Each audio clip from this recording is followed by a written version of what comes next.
Capricorn, welcome to your monthly horoscope for May 2024. My name is Adina. I'm an intuitive astrologer, and in these monthly horoscopes, I go over all of the major themes, topics, and energy you will be navigating for the month ahead. So don't forget to like, share, and subscribe if you align with my energy and enjoy my content. Now let's get right into it. So, coming into the month of May, we have some really good energy shifts. We have Mars, which entered Aries, your fourth house of home and family, and we have Venus that entered Taurus. And Taurus is in your fifth house of children, creativity, passion, romance, hobbies, interests. So there's quite an energy shift. And I actually am looking forward to the energy in May because April was really heavy, being an eclipse season, having Mercury retrograde, also having Mars and Pisces. There was just a lot of heavy energy and a lot of energy depletion going on. So it'll be great to have Mars and Aries and get some of that motivation back. But what you really want to know is your relationship with Mars personally. If you have a day chart or a night chart, and if Mars is your most malefic planet. If you are born during the day, Mars is your most malefic planet. If you're born during the night, Saturn is your most malefic planet. So that's going to determine how this Mars energy is expressed. So having Mars in the fourth house can sometimes bring conflict within the home or a separation or, just some challenge and hardship going on around home and family. Or maybe there's just possibly some moving or a lot of action around home and family. Having Venus in the fifth house could be, connecting with children more or, really diving deep into your creative ventures and pursuits. Now, on the second, we have Pluto stationing retrograde. So, Pluto entered Aquarius back in January. And in February, we had all of the personal planets enter Aquarius and form conjunctions to Pluto. So, when we have conjunctions with planets, this is almost like a new moon.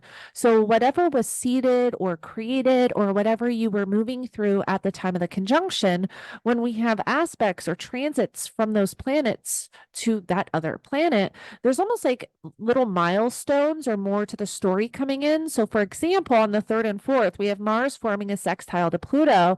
There could be some type of opportunity around whatever you were moving through back the middle of February. Or maybe you're wanting to take action with something, or maybe something is showing up for you, kind of around that. It could have to do with home and family too, because Mars is in that fourth house. Now, on the 6th, we have Mercury forming a conjunction to Chiron. And this is the third and final conjunction between Mercury and Chiron. I did post a Mercury retrograde video. It's on my channel. You can check that out. I get really deep into these energies, but there's been a lot of Chiron activations the last month or so. That solar eclipse that we had in Aries, April 8th, was conjunct Chiron exact. So, the whole month of April was kind of really triggering for healing, for insecurities, vulnerabilities, wounds, trauma.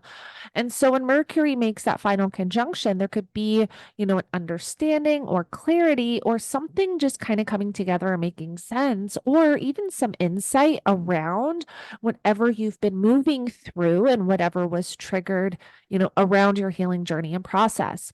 Now, on the 7th, we have the new moon in Taurus. And again, you have Taurus in that fifth house. So, this is a great time to set intentions around these fifth house themes and topics. So, I will be making a separate video getting into the new moons and the full moons. I always make lunation videos where I get into the chart for the moon and also all 12 rising signs. So, make sure you watch for that. But I did just want to mention, this is a really powerful new moon. We have Venus, the ruler of Taurus, which is the ruler of this new moon in Taurus. So, there's a lot of really positive energy in this area of life. And again, that fifth house rules children, creativity, romance. This is one of the great houses. So, this is great energy to utilize.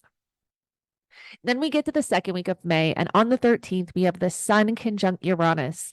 So the Sun is literally our life force, energy, and consciousness. So coming together with Uranus, this is really great for energy work, intuitive work. This is a great day to utilize the energies. And there's a lot of positive Taurus energy this month.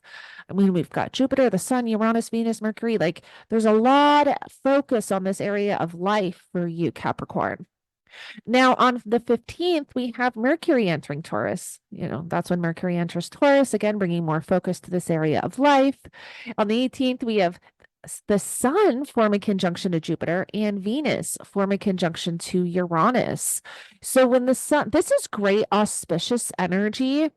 When we have the sun come together with Jupiter, this is just honestly a really great time to, if you're having anything that you want to seed or you want to start or get going, this is a great time to do so. You really want to be utilizing this energy. And again, it can be with those fifth house themes and topics, or, really anything. The sun coming together with Jupiter is just beautiful energy. And then Venus conjunct Uranus.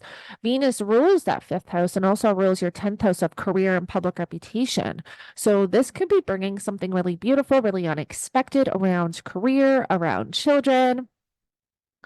Then we get to the third week of May, and on the 20th, we have the sun entering Gemini. So this is when we start to have this Taurus energy shift into Gemini, which is in your sixth house. The sixth house rules work, health, and daily routine. So now there becomes more focus on your daily routine, maybe more focus on your health and nutrition habits or pets. Pets are in the sixth house as well. On the 22nd, we're going to have Venus conjunct Jupiter. So we have both benefic planets coming together in your fifth house. I mean, this could be pregnancy energy. I could see a lot of Capricorn risings getting pregnant this month, actually, to be quite honest. So if you don't want to get pregnant, I would say be careful. That this is great for children. Again, creativity. This is great auspicious energy to utilize. On the 23rd, we have our full moon in Sagittarius. We have the sun forming a trine to Pluto, and we have Venus entering Gemini. So the full moon in Sagittarius is right here in your 12th house. The 12th house rules our subconscious. This is the things and places that are hidden. Like the 12th house can suppress energy. The 12th house also rules like our self-undoing and self-sabotaging behaviors, escapism. And then again, like I mentioned, things and places that are hidden, like hospitals, asylums, retreat centers. And so think back to 6 months prior, the intentions you set at the time of the new moon in Sagittarius, that now is when those intentions can start to come to fruition. And when we have the sun forming a trine to Pluto, this is great for transformation. I really love this. And the sun rules your eighth house of psychological healing and transformation. So there might be a lot that you're changing psychologically here, but also think back to the end of January, beginning of February, when we had the Sun Pluto conjunction.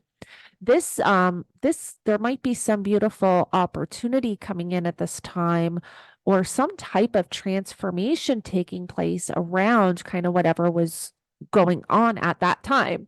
And then we're going to have Venus enter Gemini. So then Venus is going to enter your sixth house, bringing more focus to those sixth house themes and topics like work, health, and daily routine. So maybe you're getting more serious about, again, your health habits, nutrition habits, wanting to form a different daily routine in some way.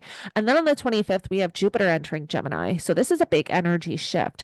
Jupiter spends roughly 12 months in each sign. So we've had Jupiter in Taurus for a year, since May of 2023. So when Jupiter enters Gemini, this is definitely going to be, a pretty big energy shift. But Jupiter is bringing, opportunity and abundance to this area of life. So this is great energy to utilize. And I will be making a separate video going into the Jupiter and Gemini energies. So make sure you watch for that. Then we get to the final week of May, and on the 29th, we have Mars forming a conjunction to Chiron. So when Mars forms a conjunction to Chiron, this is where there could be some type of trigger around whatever you've been moving through, around healing, around whatever's been triggered around your healing journey and healing process with this Chiron energy. This is a day that we just want to tread lightly, have that awareness, because there can be, some triggers around healing where we're being triggered with old wounds, old insecurities, and vulnerabilities. On the 31st, we have Mercury forming a conjunction to Uranus. Now, this is a day where it can feel very anxious. It could be very hard to kind of slow the mind down. The Mercury literally rules our mind and communication. And so, our thoughts. So it could be really hard to kind of stay grounded and slow our mind down. It can feel very anxious. So this is a really good day to get our feet on the earth, drink a lot of water, eat a lot of rooted vegetables to help keep us grounded. And then from May 30th to June 2nd, we're going to have Jupiter form a trine to Pluto retrograde. So again, Jupiter in that sixth house forming a trine to Pluto. Um, this is again, we had the Jupiter Pluto conjunction the beginning of 2020. So think back to that time period. I mean, we know what we were moving through collectively. I definitely think we'll see a lot surface around that. But individually, what were you moving through? There could be something showing up around the beginning of 2020 that's very transformational. So, Capricorn, I hope this helps you move through and navigate the energies for May. Thank you so much for joining me. Don't forget to like, share, and subscribe if you align with my energy and enjoy my content, and I will connect with you in the next one.